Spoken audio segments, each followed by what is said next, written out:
청취하면서 쓴맛, 단맛을 하나씩 고르라면 어떤 걸 것 같아요? 저한테 뭐 단맛이라 그러면은 그때 이제 대한민국 정치의 전면에 이제 가장 세게 발언할 수 있을 때 국민의힘 대표 딱 됐을 때 그때 정말 대한민국 보수 정치가 새로운 전기를 맞게 될 거란 기대가 많이 있었죠. 그런데 한편은 또 가장 쓴맛이라고 하면은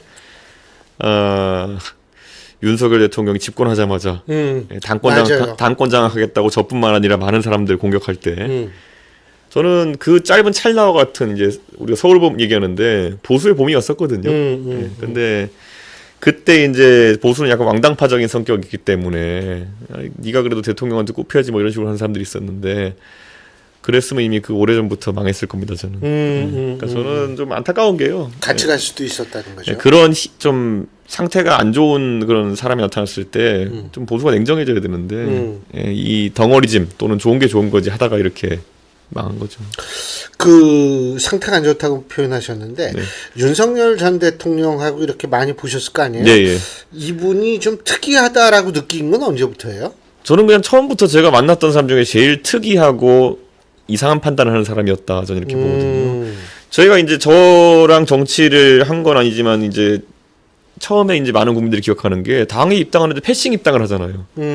거기서 이미 그때 그랬었죠. 네, 맞아요. 예, 뭐 당 대표랑 그때 어디 지방 내려갔을 때죠. 이준석 의원. 저랑 김기현 원내대표가 그 당시에 공통으로 어디 자리를 비운 상황이었는데 그게 1년에 며칠 없어요. 대표랑 원내대표 둘 다 여의도 없는 날이 딱 그날 골라가지고 얘기도 안 하고 전격적으로 이제 들어오겠다 했던 건데 그때부터 저 사람 뭔가 상당히 좀 문제가 있구나라는 걸 생각했어야 되는데 그거를 사실 그때 이제 뭐 돌아가신 장제원 의원이나 이런 분들이 주도를 하셨던 걸로 알고 있는데 굉장히 좀 정치 권력 쟁탈에만 관심이 있어서 그런 것 같죠. 아니 하여간 지금 뭐 그쪽 집안은 난리가 난 것 같은데 네. 이번에 대선하고 총선에서 이제 당선되셨고 대선 치르면서 대선하고 총선의 차이는 좀 뭐라고 보세요? 대선은 세력 싸움이니까요. 그래서 대선에서는 이제 저희가 개혁신당이 당 세로 따지면은 거의 다른 당의 뭐 몇십 분의 1밖에 안 되니까 그걸 극복하는 게 쉽지 않다라는 생각을 하고요. 그래서 저희가 앞으로 해외에 보면은 이런 것들을 극복하기 위한 많은 시도들이 있었어요. 저희가 마크롱 모델도 항상 얘기했지만은 그랬을 때 뭐 트럼프 모델도 뉴미디어나 이런 걸 적극적으로 활용해가지고 돌파하는 모델이 있었고요. 앞으로 그런 게 주가 되지 않을까라는 생각을 합니다. 그런데 이재명 정부는 우리가 계속 얘기하지만 입법권과 행정권 거기다 일정한 부분 사법권까지 지금 이제 장악하는 그런 상황이 되어버렸기 때문에 역대 최고로 이제 자기 하고 싶은 일을 다 할 수 있는 정부거든요. 잘 할까? 라는 생각을 하긴 합니다. 왜냐하면 그만큼 위험 부담도 커진다는 말씀이시죠. 견제자가 없는 정치라고 하는 것은 그만큼 폭주하기 쉽거든요. 그래서 저는 그런 것에 대해서 우리가 야당으로서 어떤 발언력과 어떤 영향력을 가질 것인가를 저희가 준비해 나가야 된다 이렇게 봅니다.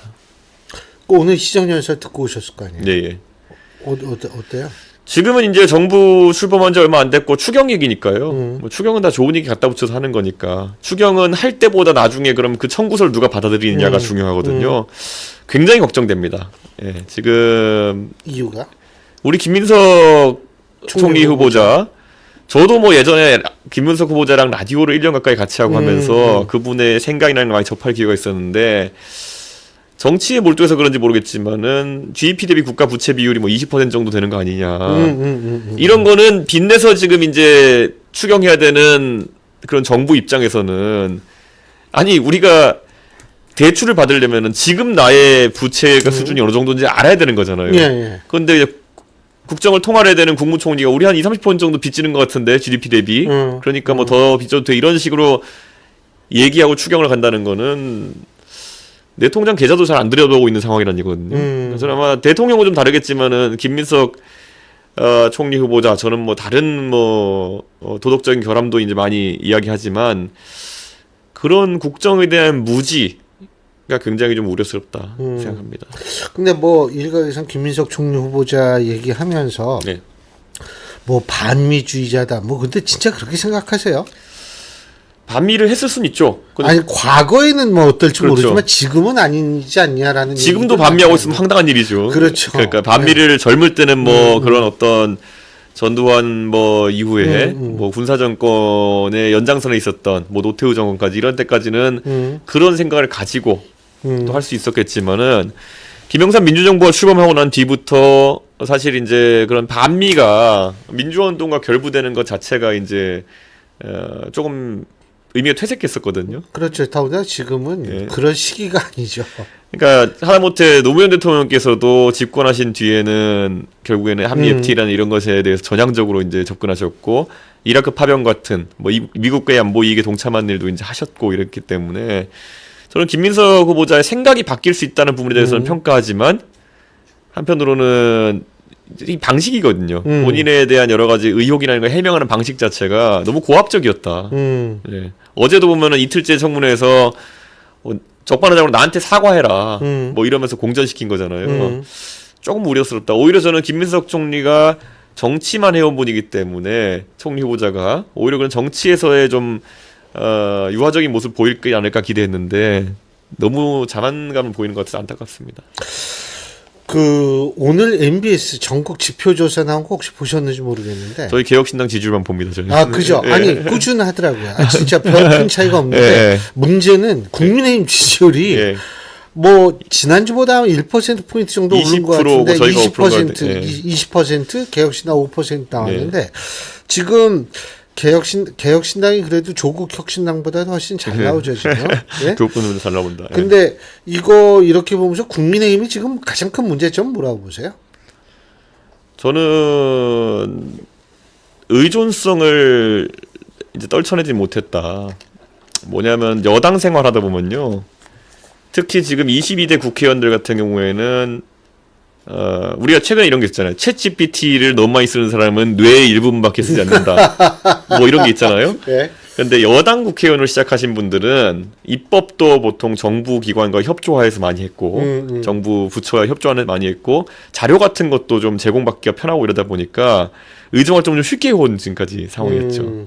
그리고 뭐 여당이니까 방어만 하지 뭐 이렇게 투쟁을 하거나 이러지 않았기 때문에 그 모두 전환이 지금 굉장히 힘들 겁니다. 네. 당장 지금 청문회에서도 그냥 돌림노래 같이 그냥 계속 재산 의혹 해명만 하다가 맞아요. 이제 끝난 건데 상대 전략이 좀 말렸다는 얘기가 많더라고요. 저는 주진우 의원에 대한 인신공격 자체는 저는 좀 이해가 가지 않는 부분이 있습니다. 뭐 주진우 의원이 본인의 뭐 아들에 대한 재산이라든지 아니면 뭐 본인의 뭐 질병 때문에 병역 면제받은 거 이런 걸 공격하던데 민주당이 거기에 대해서 뭐 주진우 의원이 예를 들어서 상속세를 납부하지 않고 아니 증여세를 납부하지 않고 그거를 아들이 갖고 있다든지 아니면은 병적 판단에 뭐 문제가 있다 이런 것들 제공한 게 아니라 그냥 너도 의혹이 있는 거 아니야 이런 식으로 나올 때는 그거는 좀 인사청문위원회에 대한 인신공격이거든요. 근데 그거를 당 차원에서 방어라고 해야 될까 아니면은 강력 대응을 안 하더라고요. 예. 그거는 아마 주진우 의원 입장에서 이번에 굉장히 맥이 빠지는 상황이었을까. 근데 이게 계속 반복되는 게요. 주진우 의원도 사실 이번에 청문회 전부터 굉장히 본인이 역할하겠다는 의지가 강했던 것 같거든요. 예. 그런데 결정적일 때 이제 주변에서 도와주지 않은 거잖아요. 저도 사실 대통령 선거 과정 중에서 보면은 뭐 3차 토론 이런 것 때문에 무슨 뭐 제가 못할 말을 했다 이런 식으로 공격 들어올 때 보면은 저희야 당세가 적어서 그렇지만은 사실 저는 그거에 대한 기준치가 있다는 생각도 저는 잘 하지 않았거든요. 예. 왜냐면은 국민의힘 경선으로 돌아가 보면 그것보다 더 원색적인 발언들도 나왔고 그리고 우리 예전에 다 알지만은 그 전에 돼지 발정제 얘기도 나왔었고 그다음에 여기서 민주당이 결국에는 이걸 본질적으로는 사실 관계가 뭔지 아니까 메신저 공격은 또 가능했던 거거든요. 근데 그거를 그 메신저 공격이 이제 계속 반복될 거거든요. 민주당에서. 거기에 대해서 아마 국민의힘이나 범보수 진영이 항상 어떻게 대처하겠다는 관점이 없으면은 저 뭐 개딸이라고 하는 이재명 대통령의 핵심 지지층과 함께 계속 시도할 겁니다. 예. 뭐라 지적하면 그 손가락 올려 뭐라 하는 예. 그거를 뚫어내는 게 제일 중요하죠. 지금 친윤이 있어요 그 안에? 그게 윤석열 대통령이 좋아서가 아니라 공동운명체가 돼버린 사람들이 좀 있는 것 같습니다. 그러니까 자신들의 어떤 그 기득권을 유지하기 위해서 뭉칠 수밖에 없는 상황이다. 윤석열 대통령의 허물과 본인들의 허물이 좀 같이 결부돼 있는 경우 그게 좀 있는 것 같습니다. 예. 이게 특검이라는 거는 이 윤석열 한동훈조가 개척한 영역이지만은 이 하나의 정권이 무너지고 나면은 이 사화거든요. 네. 그 사화 중에서는 문제가 안 될 것도 저희 문제가 되기도 하고. 네. 지금 생각해 보면은 윤석열 한동훈조가 양승태 대법원장 잡아놓으려고 하다가 양승태 대법원장 완전 무죄 나오고 이제 끝났잖아요. 그런 거 하나하나가 사실 얼마나 무리수였겠습니까. 근데 그게 이제 역으로 그들이 창출한 방식으로 이제 그들이 공격받는 상황이 오겠죠. 아니 제가 왜 그거 여쭤봤냐면 이 오세훈 시장 왜 얘기한 거 들으셨죠? 네. 이준석 의원 빨리 국힘에 들어와서 전당대회 참여해라. 예? 지방선거, 그러니까 지금 시장이나 아니면 도지사 하시는 분들은 지난 지방선거에서 다 당선되신 분들이잖아요. 너무 잘 기억할 겁니다. 2022년 지방선거에서의 그 분위기와 그 이후에 윤석열 한동훈조의 분위기는 너무 달랐다는 것을. 그때는 정치 개혁에 대한 아젠다도 국민의힘이 선점했었고, 뭐 오히려 보수가 혁신하는 것처럼 보이는 그런 상황이었는데, 지금은 뭐 이재명 대통령을 이제 대표 시절에 잡아넣으려고 하다가 그냥 실패하고 그냥 정권 헌납한 모양새잖아요. 지금도 그런데 이 관성에서 지금 국민의힘에 있는 사람들은 안티 이재명 하던 5년 동안의 관성을 그대로 버리지 못하고 있는 것 같아요. 네. 그러다 보니까 굉장히 좀 내년에 당장 선거를 치러야 되는 지자체 선거를 치러야 되는 단체장들 입장에서는 깝깝하다 이런 생각하고 있을 겁니다. 그래서 좀 도와주셔야 되는 거 아니에요? 제가 근데 뭘 도울 수 있겠습니까? 아니요. 그 사람이 이미지라는 거 굉장히 중요하죠. 네. 근데 그 존재 자체가 이미지에 굉장히 영향을 많이 미쳐서 긍정적인 영향을 미칠 수도 있는 거죠. 그 뭐 국민의힘 아직도 생각 없으신 거죠? 합당하거나 이런 거. 이번에 대선을 거치면서 많은 분들이 뭐 이준석이 결국에는 뭐 단일화하지 않겠냐 이런 얘기하셨지만 저희는 처음부터 한 번도 생각해 본 적이 없거든요. 이번에도 지방선거 앞두고 그런 움직임이 있을 가능성은 좀 적다 보거든요. 예, 저는 국민의힘이 구조적인 한계를 극복하지 못하는 이상, 예를 들면 구조적인 한계라든가? 당장 지난 대통령 선거에서도 저는 그 한덕수, 김문수 단일화 파동, 이게 저는 해프닝이라 보지 않습니다. 그 무리수 구조적인 문제입니다. 이거는 자꾸 이런 황당한 일이 반복되는 이유. 예. 전당대회 때도 그 전에 보면은 계속 윤석열 대통령이 개입해가지고 상대 후보 다리 부러뜨리고 이렇게 하는 게 반복됐던 이유를 근본적으로 해결하지 못하면은 저 우물에 발을 담고 싶은 사람 없을 겁니다. 그러니까 지금 많이 합당을 하거나 같이 하게 되면 또 다시 엄청난 투쟁의 시간을 거쳐야만 되기 때문에 결국은 지금 그럼 언젠가는 뭐 그렇게 돼야 되는 거 아니에요? 보수 진영이라는 입장에서 볼 때? 저는 그런데 이제 이번 선거가 특히 보여준 게 세대 지형인데 60대 이상, 60대 중반 이상이죠. 60대 중반의 이상의 전통적 보수층과 지금의 이제 20대, 30대 신보수층 이 결합될 수 있는 방법이 그러면 국민의힘 중심으로서의 어떤 보수 재편이냐? 그건 아니라 보거든요. 이번에도 단일화 얘기하는 사람들 많았지만은 개혁신당을 찍은 지지층의 대부분들은 아마 국민의힘과 단일화를 해서 국민의힘의 김문수 후보가 되는 상황이었으면 많이 이탈했을걸요. 30% 정도 갔을 겁니다. 아마 그 이준석 후보 의원의 지지층 중에 30% 정도만 갔을 거예요. 그게 이제 의미하는 바가 선명한 거거든요. 그래서 저는 좀 아예 판을 깰 게 아니면은 저는 너무 그렇게 기술적으로 산술적 합당이라 이런 걸 하기를 바라지 않았으면 좋겠다. 판을 깬다라는 건 결국은 국민의힘도 완전히 해체 수준의 어떤 그런 쪽으로 가야 하고 지금 보수 앞길이 안 보이니까 이제 그렇게 되면 그때는 한번 생각해 볼 수 있다 이 말씀이시죠. 2012년에 새누리당이 처음에 설립됐을 때 그때 박근혜 대통령이 비대위원장하면서 김종인, 이상돈, 이준석 이렇게 비대위원했는데 그때 김종인 위원장이 정강정책위원장을 하면서 내세웠던 게 뭐냐면은 국민의힘의 정강정책 보수를 삭제해보자 이런 얘기를 했거든요. 근데 그게 의미가 그 당시에는 뭐 네가 보수를 뿌리 뽑으려고 하는 거냐 이렇게 관성적으로 비판이 들어왔지만 이게 국민의힘에서 지금 정의되는 보수라고 하는 것이 과연 일반적인 우리가 생각하는 보수주의가 맞느냐. 지금은 굉장히 우리가 거꾸로 말하면은 영국의 역사로 돌아가면은 거의 뭐 왕당파 뭐 이런 분위기같이 가는 거거든요. 그러니까 국민의힘이 지난 한 3년 동안 윤석열 정부 내내 보여줬던 거는 보수주의적 철학이라는 이런 게 아니라 왕당파 비슷한 거였어요. 우리 기억나는 것처럼 그래서 찰스 1세의 왕당파와 뭐 올리버 크롬웰의 뭐 의회파가 예. 붙어가지고 찰스 1세가 목 잘리고 뭐 이런 거 예. 지금 딱 저는 이 탄핵과 계엄을 보면서 딱 그 꼴이에요. 그러니까 저는 왕당파가 되려고 했던 국민의힘이 사실 계엄 터뜨리고 이렇게 하면서 계엄 그 찰스 1세도 오히려 이제 예. 그 내전을 일으키려고 했던 거거든요. 그렇게 하면서 올리버 크롬웰이 이제 찰스 1세 죽이고 이렇게 하는 그 모양새가 너무 비슷해요. 물론 그럼 이제 올리버 크롬웰도 나중에 호국경이라는 자리에 올라가지고 본인이 이 손에 넣은 막강한 권한을 해결하지 못해가지고 자기도 이제 죽었지만은 다 비슷한 거거든요. 로베스피에르, 올리버 크롬웰 이런 사람들이 처음에는 본인들이 오히려 국채를 지키고 의회주의자인 척했지만 나중에는 그걸로 보복하고 아니면은 뭐 독선을 일삼다가 결국 자기 죽고 이렇게 하는 거거든요. 저는 윤석열 대통령과 그 무리는 너무 왕당파 같았고 이재명 대통령과 그 무리가 이제 올리버 크롬웰이냐 아니면은 로베스피에르처럼 되지 않기를 바랍니다. 예. 아니 지금 보수가 좀 이 중도로 지금의 보수로는 그러니까 지향점 가지고 안 된다 그러는데 그렇다면 이재명 정부가 맨날 중도 보수 쪽으로 자기는 이제 얘기를 하잖아요. 김민석 총리 후보자도 어젠가 뭐 중도 보수 이거 뭐 말만 하는 거 아니다 이런 식으로 얘기를 했는데 지금 뭐 며칠 안 됐지만 지금까지 평가 앞으로 가능할 거라고 보십니까? 저는 중도 보수적인 관점이라고 하는 것이 인재 영입이나 이런 걸 통해 가지고 또는 선거 때 사실 보수 쪽이 이삭죽기 했던 것 이런 걸 가지고 처음에 시작했던 것 같은데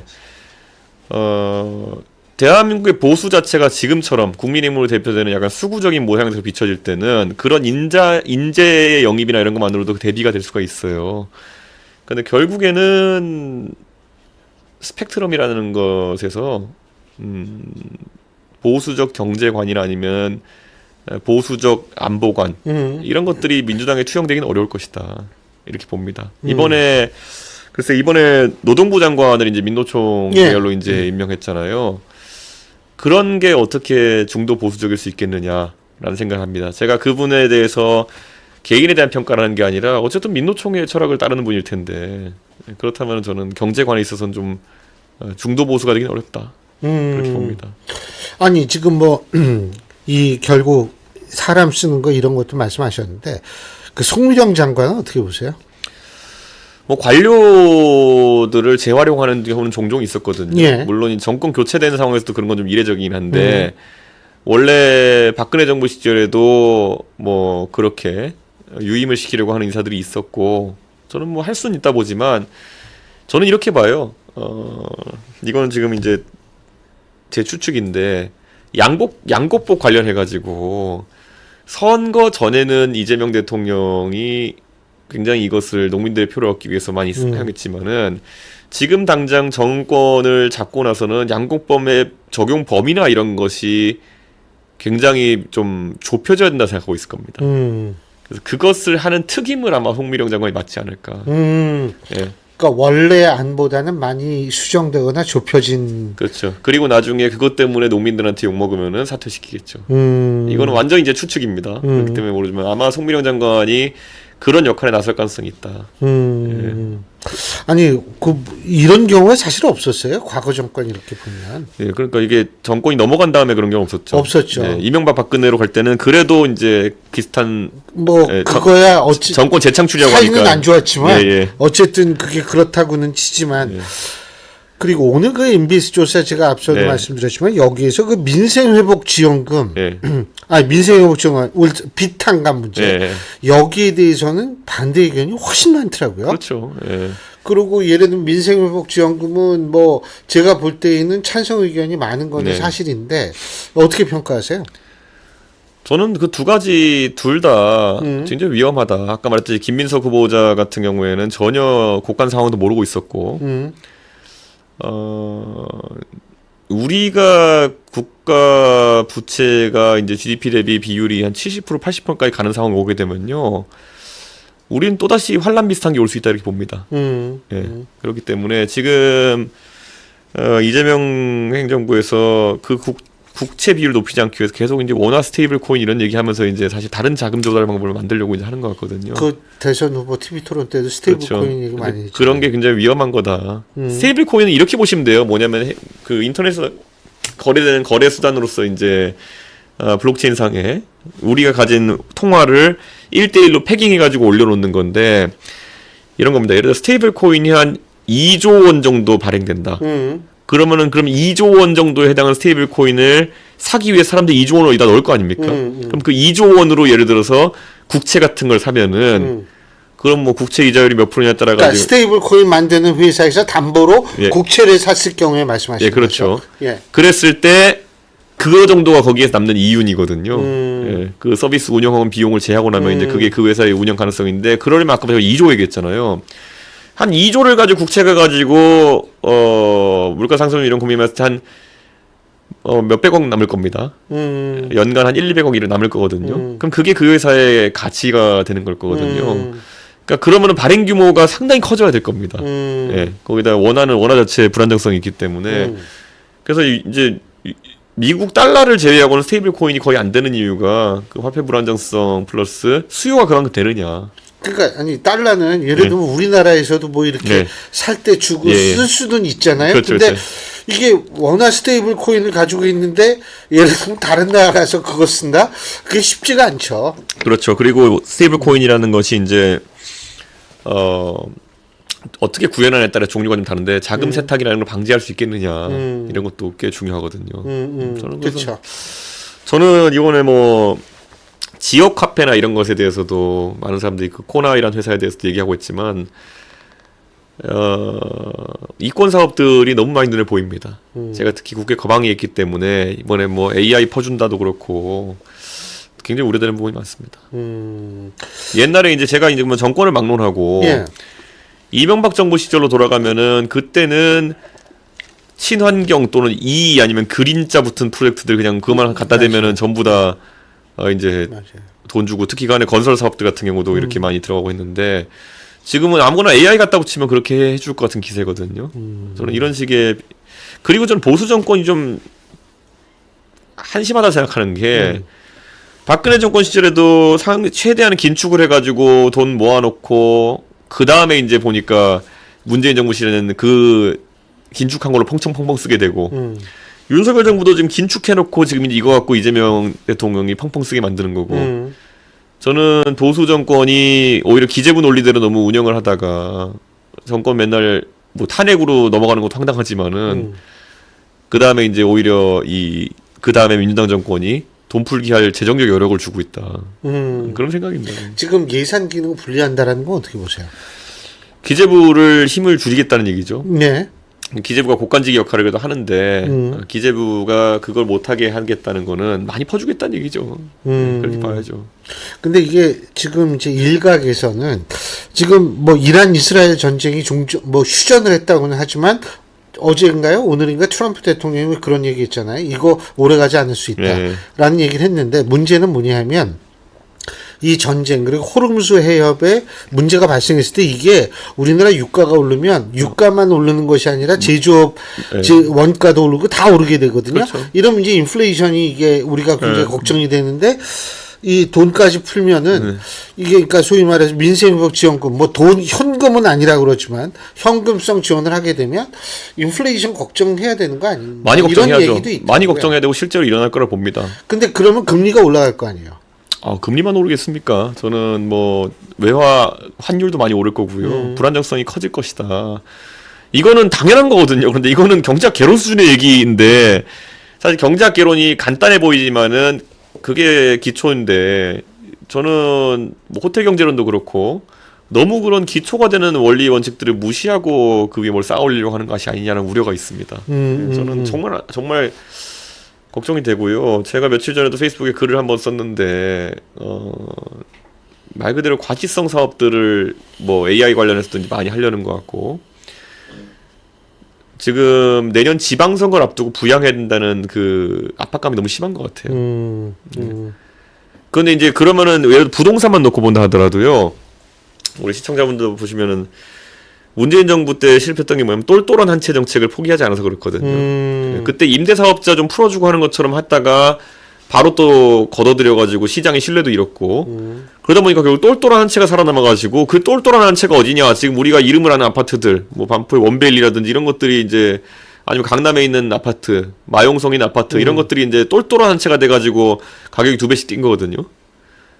저는 이거 정책 수정하지 않고서 과연 부동산가가 잡히겠느냐. 그냥 제가 이렇게 말씀드리면요. 지금 대한민국의 상업용 부동산 시장이 좀 죽어가고 있어요. 예, 이제 우리가 부동산 중에 주거용도 있고 상업용도 있을 텐데 상업용 부동산 시장이 죽어드니까 결국 내가 예를 들어 내가 재산이 예를 들어 5억인 사람일 수도 있고 10억인 사람일 수도 있고 어떤 사람 1,000억인 사람일 수도 있는 거죠. 그럼 우리가 보통 분산 투자를 하기 때문에 5억인 사람은 뭐 집 한 채 아니면 10억인 사람도 좀 더 비싼 집 한 채 뭐 100억인 사람은 집 한 채 플러스 뭐 상가 1,000억인 사람은 뭐 그거 왜 왕창 이런 식으로 부동산 포트폴리오 일정 부분 가질 수 있게 돼 있거든요. 근데 그 상업용의 매력이 떨어져서 이제 상업용을 조합하기는 어려운데 그 주거용에 그럼 투자하려고 그러니까 1,000억 가진 사람이 있다. 만약 가정한다면 이 사람은 어디부터 투자할까요? 이런 1,000억을 가진 사람들은 완전 달나라 얘기했지만 이 사람들이 실제로 대한민국에 그래도 뭐 있단 말이에요. 이 사람들이 사는 게 이제 원베일리 같은 거죠. 예. 내 자산 포트폴리오가 1,000억이면은 그 안에서 주거용 하나 살 수 있는데 그게 이제 그러면 100억 가까운 집이다. 뭐 7, 80억짜리 집이다. 이렇게 가니까 그거에 대한 수요가 계속 올라가는 건데 만약에 이 사람이 1,000억 가진 사람인데 부동산 다주택 보유가 좀 가능해진다 그러면은 내가 뭐하러 그 80억짜리 이런 걸 깔고 앉겠냐. 뭐 10억짜리 7, 8개 사지. 이렇게 가는 거거든요. 그러니까 저는 좀 그 똘똘한 한 채 때문에 완전히 부동산 가격의 굴균형이 지금 이제 심해질 거다. 계속 그 생각합니다. 우리 이 의원님 저 김종인 전 위원장님 가끔 뵈세요? 자주 뵙습니다. 자주 뵈세요. 아니 왜 그러냐면 김종인 전 위원장이 말씀하시기를 뭐냐면 비호감도를 좀 낮출 필요가 있다 이런 얘기를 했는데 본인이 평가할 때는 어떻습니까? 그게 뭐 이제 세대별 비호감도나 이런 게 이제 다르고 또 한편으로는 3당 하면은 양쪽에서 공격이 많이 들어옵니다. 제가 늘 얘기하지만 안철수 의원도 옛날에 3당 하실 때는 비호감도 1위 하시고 이런 데 있었어요. 그러니까 그거는 제가 봤을 때는 진영 논리가 강화되는 상황 속에서는 좀 그하고 이제 윤석열 정부 때 오히려 이제 윤석열 대통령 주변에 있는 유튜버들이라는 사람들이 저를 맹공해가지고 공격 많이 했지만 이제는 이재명 대통령 주변에 있는 유튜버들이라는 사람이 저를 많이 공격하거든요. 숙명적인 건데 그러니까 이제 이 보수 진영에서의 비호감도는 낮아질 거고요. 아마 민주당 지지층의 비호감도는 높아질 겁니다. 앞으로. 그래서 이게 또 어느 정도 이제 또 가는 거고요. 제가 만약에 이번에 대통령 선거에서 국민의힘 후보였으면 이런 문제 안 나왔을 겁니다. 아니 그 지난번에 이준석 의원께서 그저 이 한동훈 전 대표 100% 이 뭐 나간다 당선된다 그리고 뭐를 말씀하셨냐면 지금 안철수 의원 말씀하셔가지고 생각이 나는데 안철수 의원이 됐으면 좋겠다 그런 말씀하신 적 있죠. 그렇죠. 왜 그렇게 생각하세요? 안철수 의원과 한동훈 전 대표의 차이가 뭘까요? 안철수 의원이 뭐 정치적으로 여러 실수도 있었다고 저는 생각하고 실기도 하셨다 보지만은 안철수 의원에 대한 사람들의 근본적인 이미지는 그냥 그래도 착하다 하잖아요. 예. 근데 그게 지금은 이재명 대통령을 상대하는데 가장 큰 무기가 될 수 있습니다. 착함이. 착한 이미지가. 예. 그리고 그리고 한편으로는 안철수 의원이 또 과학기술 분야에 있어서 국민들의 신뢰를 받고 있으니까 그 부분이 지금 상황에서 국민의 메시지를 좀 탈법조화하는 데 큰 영향을 줄 것이다 이렇게 봅니다. 탈법조화. 지금 너무 법조화가 되기 지금은 너무 관료적이고 법조스러운 메시지만 나오고 있는 거거든요. 저는 그게 아마 안철수 의원의 보수 진영 또는 국민의힘에서 흔치 않은 그런 어떤 장점일 것이다. 그렇게 봅니다. 그런데 한동훈 대표 가보십시오. 뭐 만약에 또 가면은 또 뭐 누가 또 구속되느니 누가 또 어쩌니 이런 얘기만 할 것 같거든요. 그 얘기밖에 안 했잖아요. 지금까지 보면은. 그러니까 누구는 뭐 범죄자니 또 이런 얘기만 할 거 아닙니까? 근데 저는 안철수 의원의 그 역량이 지금 AI 시대에 한 번은 주목받을 때가 왔다. 그런 생각을 합니다. 그러면은 이른바 찬탄 반탄 문제 이거는 어느 정도 이 문제 아직도 존재하잖아요. 네. 이거 언제까지 갈 것 같으세요? 안철수 그리고 한동훈 두 분은 분명하게 찬탄이었고 네. 나머지 분들은 뭐 뭔지 모르겠는데 네. 이 구도가 언제까지 갈까요? 저는 이제 윤석열 대통령 수사가 진행되면서 네. 찬탄이라고 할 만한 사람은 없을 겁니다, 거의. 음. 예. 반탄이라는 사람은 반탄이나. 그러니까 찬탄으로 다 재편되긴 할 텐데 일부는 이제 숨죽이고 있겠죠. 그런데 이제 한동훈 위원장이 갖고 있던 찬탄 스탠스랑 안철수 위원장이 갖고 있는 스탠스는 완전 다르거든요. 한동훈 대표는 우왕좌왕했고 안철수 의원은 일관됐잖아요. 그래서 저는 그것도 좀 차이가 있을 거라고 봅니다. 홍준표 전 시장께서 예를 들면 뭐 이 탄핵과 관련하고 여러 가지 관련해서 국민의힘 정당 해산, 위원 정당 이런 얘기했는데 가능성 있다고 보세요? 저는 95%안 된다고 얘기했거든요. 저는 5% 정도 확률이 있다 이렇게 보는데 문제는 제가 그래서 비유하기에 5%가 작다면 작고 크다면 큰 것인 게 타면 5% 확률로 죽는 버스를 타겠느냐. 약간 그런 거거든요. 이게 왜냐면 정당 해상이 되면은 그 지역구 의원도 의석이 다 날아가는 거거든요. 제도상. 그 전에 탈당하겠죠. 그럼 그건 또 얼마나 모양새가 안 좋습니까? 그렇죠. 예를 들어 통진당이 해산될 때도 통진당이 뭐 거기서도 탈당하면 탈 수 있었는데 안 했잖아요. 예. 그건 정치 생명 죽는 건데요. 그거는. 그러니까 저는 그렇게 하진 않을 거다라 보는데 그러다 보니까 이제 5% 확률로 죽는 버스를 다 타고 있는 기분이 어떻겠냐는 거죠. 알겠습니다. 뭐 어쨌든 우리 이준석 의원 앞으로 제가 볼 예. 때 뭐 그런 얘기를 하시는 분들 예. 제 의견이 아니고 예. 그런 얘기를 하시는 분들이 있는 게 뭐냐면 이준석 의원 같은 이준석 의원 같이 젊은 세대들이 네. 전면에 나서서 보수를 재건하지 않으면 네. 보수에 희망이 없다라는 얘기를 하는 사람들이 굉장히 많습니다. 아유, 열심히 예. 하겠습니다. 그런 의미에서 참 오늘 그러고 오늘 바쁠 텐데 요새 예. 나오셔서 고맙습니다. 아닙니다. 예. 살도 많이 빠졌어요. 뭐 선거 운동이 뭐 운동 중에 제일 빡센 운동이 선거 운동이라고 보통 알고 있습니다. 그래서 선거 운동으로 이렇게 예. 선거 운동 그렇죠. 다이어트를 하고 싶으면 선거 운동을 하면 되겠네요. 저희는 그리고 사실상 지방선거가 한 1년이 안 남았기 때문에 또 선거 운동 이제 시작해야 되는 시점입니다. 벌써? 예, 3당 위치인 당들은 남들보다 좀 빨리 움직여야 되고 좀 더 열심히 준비해야 되기 때문에 저희가 움직일 거고 요즘 그래서 SNS 역량이라는 것도 많이 확충하고 있습니다. 예, 혹시 방송 보신 분들 중에 이준석 검색하면 인스타그램도 나오고 이렇게 하니까요. 이렇게 팔로우 해주시면 제가 또 열심히 해가지고 또 좋은 모습 전달드릴 수 있겠습니다. 그래요. 야 벌써 준비하시는구나. 예. 예, 뭐 일찍 준비하는 게 좋죠, 사실. 예, 잘 준비하죠 또. 예. 오늘 어쨌든 이렇게 나와주셔서 고맙습니다. 아이, 감사합니다. 감사합니다. 예. 예.